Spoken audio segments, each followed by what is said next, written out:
Gracias por continuar con nosotros. Ahora nos enfocamos en la información del mundo y una tragedia en la India, María Alejandra. Así es, Emilio, esta noticia abarca todos los medios internacionales porque ha causado conmoción no solo en ese país, sino también en todas partes del mundo. Vamos a ella, entonces. Gracias. 8 mujeres murieron en la India y otras 20 están en estado grave tras pasar por una cirugía de esterilización dentro de un programa del gobierno para combatir el crecimiento demográfico del país. 8 mujeres murieron y más de 60 fueron hospitalizadas en la India tras una operación de esterilización impulsada por el gobierno, según se informó este martes. Además, 24 de las ingresadas se encuentran en estado grave. El gobierno ha abierto una investigación y los habitantes de la ciudad de Bilaspur, en el centro del país, demandaron sanciones contra los médicos. Según un periódico local, las operaciones que se realizaron el sábado las llevó a cabo un solo cirujano y su ayudante durante 5 horas. Las campañas de esterilización promovidas por el Estado son muy frecuentes en este país de más de 1.000 millones de habitantes. Y las mujeres voluntarias para operarse reciben unos $25. Las ONGs denuncian la existencia de cuotas en algunas zonas de la India, que hacen que las autoridades lleven a cabo esterilizaciones forzadas en condiciones higiénicas deplorables. Y un tribunal de un distrito surcoreano condenó a 36 años de prisión al capitán de un transbordador que naufragó, señalando que fue negligente y abandonó a sus pasajeros en un desastre en abril, en el que murieron más de 300 personas. Una corte surcoreana condenó este martes a 36 años de prisión al capitán del ferry Seawolf por el trágico naufragio del pasado abril que dejó 304 muertos. La fiscalía había pedido la pena de muerte por haber abandonado a su suerte a los 476 pasajeros. Tras 5 meses de un juicio marcado por dolorosos testimonios, el tribunal no vio probado el cargo de homicidio por negligencia, aunque los jueces sí lo consideraron culpable de abandonar sus deberes al dejar el ferry cuando cientos de pasajeros estaban atrapados a bordo. Familiares de las víctimas presentes en el tribunal reaccionaron enfurecidos a la absolución del cargo de asesinato. Tengo náuseas de este país que dice ser gobernado por la ley. Estoy furioso de que esto sea todo lo que podemos hacer. Otros 3 responsables del ferry fueron condenados a penas de entre 15 y 30 años de cárcel y 11 tripulantes fueron sentenciados a entre 5 y 10 años. El capitán admitió en el juicio que el pánico le paralizó y que no pudo tomar las medidas adecuadas para tratar de salvar a los pasajeros, pero negó haber tenido intención de sacrificar vidas. De los 304 muertos, 250 eran estudiantes de una misma escuela de secundaria.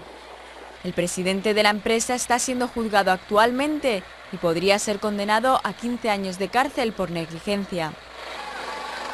Horas antes de la sentencia, el gobierno anunció que ponía fin a las tareas de búsqueda submarina de cadáveres después de 7 meses, aunque todavía no se han encontrado los cuerpos de 9 fallecidos.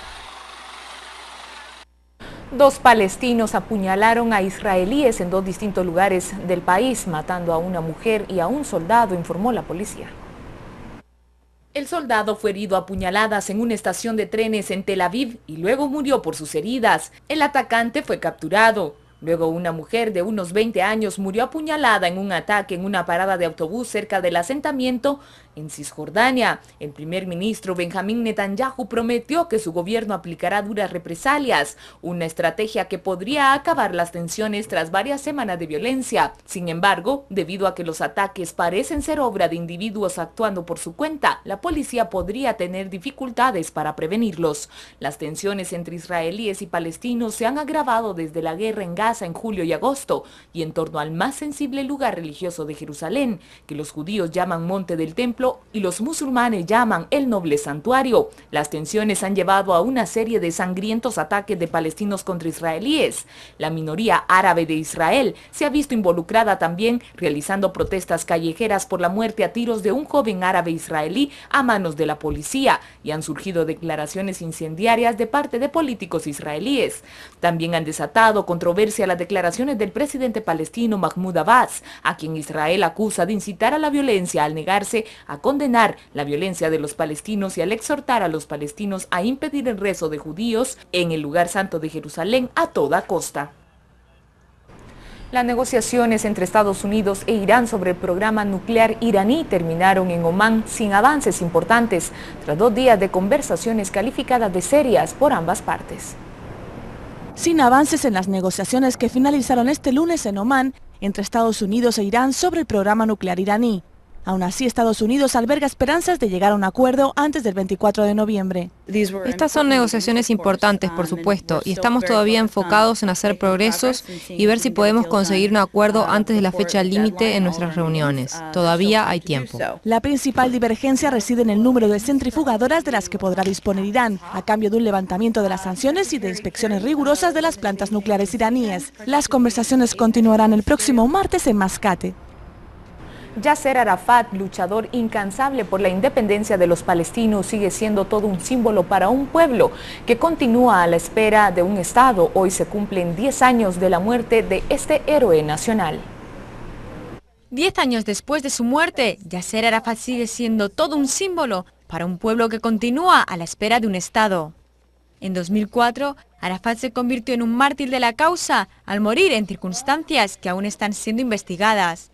Las muestras revelan que pudo deberse a un envenenamiento. Considerado un terrorista por los israelíes, el líder palestino era inseparable de su traje militar y su tocado tradicional, el kefiyeh.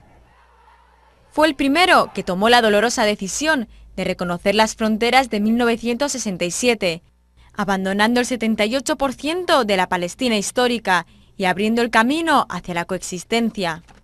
En 1993 decidió firmar los acuerdos de Oslo, que durante un tiempo esbozaron la posibilidad de un Estado palestino. Y tras 27 años de exilio, tomó el mando de la autoridad palestina. La movilización de las masas fue su punto fuerte hasta el mismo día de su fallecimiento. Su cuerpo fue repatriado y miles de palestinos acudieron a Ramallah para rendirle homenaje. Pero para muchos, Arafat sigue estando presente a través de sus fotografías, que conservan en sus hogares como una reliquia. Está presente en mi corazón y en mi vida. Por supuesto que él no es una simple foto, pero una foto puede ayudarme cuando la miro en todo momento para recordarle. Cuando falleció, el 11 de noviembre de 2014, era el presidente de una autoridad palestina moribunda. Y una década más tarde, su sucesor Mahmoud Abbas logró en la ONU el estatus de Estado observador. Pero en la práctica, 66 años después de la creación de Israel, los palestinos todavía no han conseguido un Estado, aunque no pierden la esperanza. En noviembre intentarán que la ONU vote el final de la ocupación en un plazo de 2 años, un proyecto que podría verse truncado por un enésimo veto de Estados Unidos. Y ahora los dejamos con esta nota curiosa que se desarrolla en el centro de Ecuador. Se trata de los reclusos de la cárcel de Santo Domingo, quienes reciben a diario una visita inusual, unos perros que les ayudan a aliviar el estrés del encierro. Los presos de esta cárcel de Santo Domingo, en el centro de Ecuador, salen a diario de las celdas para recibir una visita inusual. Aquí los reclusos alivian el estrés del encierro y el hacinamiento con terapia canina. Hay mucha gente que no tiene visita, que es de la tercera edad, que necesitan o recibir o dar afecto de alguna manera. Generar un vínculo con un perro es, te lo digo con toda la experiencia del mundo, es algo maravilloso. O sea, es sentimiento puro, desde darle de comer, desde estar pendiente si tiene sus necesidades, si tiene agua, si el perro está triste. O sea, generas un vínculo con el animal como lo hicieras con un familiar, con un hijo, con una persona. Las autoridades carcelarias de Ecuador impulsan desde hace 5 meses este plan piloto. En cada sesión los presos, con ayuda de un instructor, colaboran en el entrenamiento de perros. Vamos, sube, sube. Trotan juntos, juguetean y les hacen saltar obstáculos de madera en una pequeña área verde. Así se combate el estrés de los reclusos y se ayuda a algunos a superar sus problemas de adicción a las drogas. Tenemos menos peleas, tenemos más participación en actividades comunitarias, ¿sí? Vemos la participación con ellos no tan solo en estas actividades comunitarias, sino en otro tipo de actividades laborales. Aunque los reos no son los únicos que se benefician de este programa. Varios de estos perros fueron rescatados del maltrato de sus dueños y siguen su propia rehabilitación junto a los presos. Y así llegamos al final de nuestro panorama mundial. Más casos del chikungunya se reportan en América del Sur, pero estos detalles usted los conocerá en nuestra emisión de las 6 y 9 de la noche. Gracias, María Alejandra, por esa información. Vamos a hacer una pausa, pero cuando regresemos, información muy importante, Carlos, acerca de los departamentos del país. Así es, Emilio. Alejandra, buenas tardes. Hay bloqueos en diferentes carreteras del país. Toda esta información la tenemos preparada para usted. Así que ya volvemos, no se vaya.